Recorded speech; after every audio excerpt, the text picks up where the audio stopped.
ये लाइन तो हम सब ने कहीं ना कहीं सुनी ही है। म्यूचुअल फंड्स सही हैं, पर सवाल ये है कि अगर सही है तो कैसे सही है, और उससे भी बड़ा सवाल, इसमें इन्वेस्ट करें तो करें कैसे।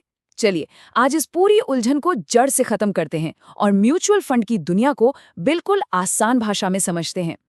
हाँ, तो यही वो सवाल है जिसका जवाब आज हम ढूंढने वाले हैं कि आखिर ये काम करते कैसे हैं।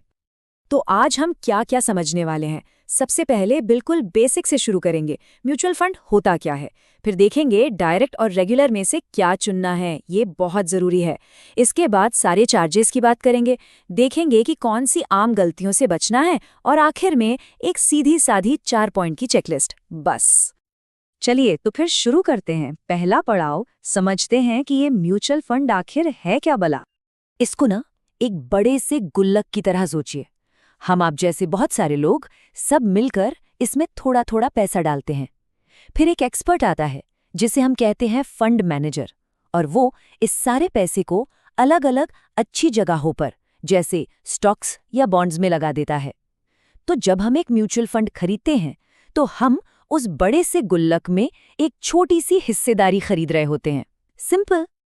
अच्छा, तो हमारी हिस्सेदारी की कीमत क्या है, ये कैसे पता चलेगा? इसके लिए एक टर्म है NAV, मतलब नेट एसेट वैल्यू। अब ये सुनने में भारी लगता है पर है बहुत आसान। मान लीजिए एक पिज्ज़ा है।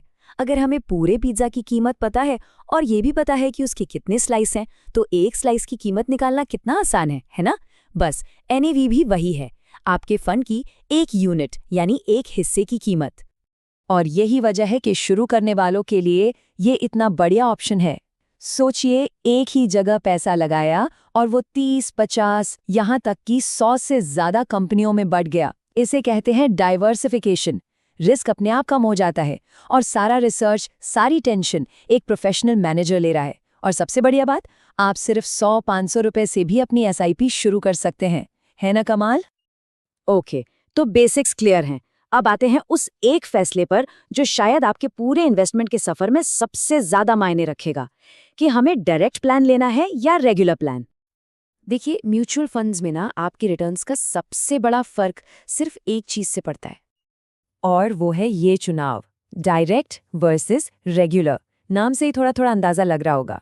डायरेक्ट प्लान में हम सीधा फंड कंपनी से म्यूचुअल फंड खरीदते हैं, बीच में कोई नहीं, कोई एजेंट नहीं, कोई ब्रोकर नहीं।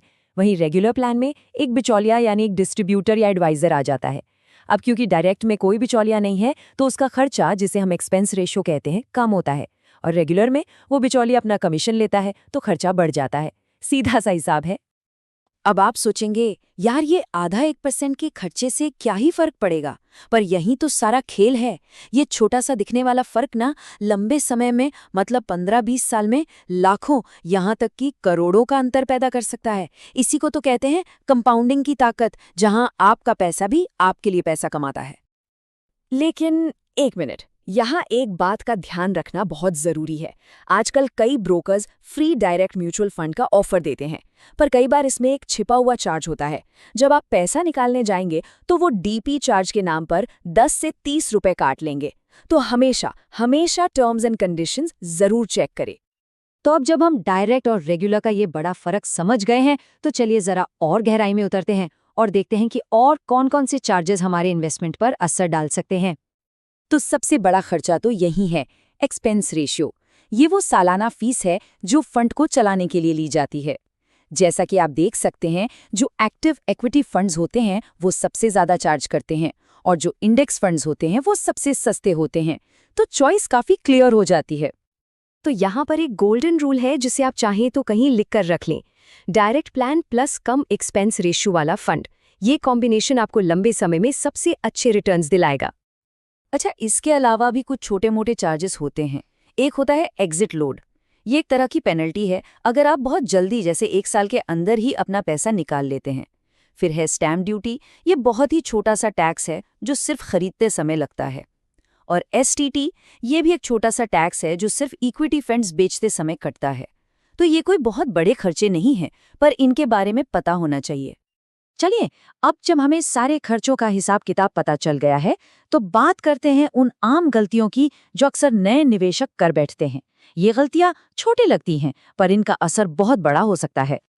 तो क्या हैं ये गलतियां? पहली तो यही कि डायरेक्ट और रेगुलर को एक ही समझ लेना। दूसरी, एग्जिट लोड की परवाह किए बिना पैसा निकाल लेना।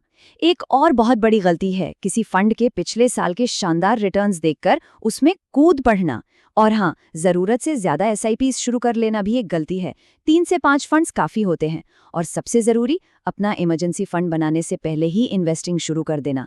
ये सबसे बड़ी गलती है। तो हमने काफी कुछ समझ लिया, है ना? चलिए अब इस पूरी बातचीत का सार निकालते हैं और एक फाइनल 4 पॉइंट की चेकलिस्ट बनाते हैं जिसे याद रखना बहुत आसान होगा। तो ये रही हमारी फाइनल चेकलिस्ट। नंबर 1, हमेशा याद रखें कि म्यूचुअल फंड एक गुल्लक है जिसे एक्सपर्ट्स मैनेज कर रहे हैं।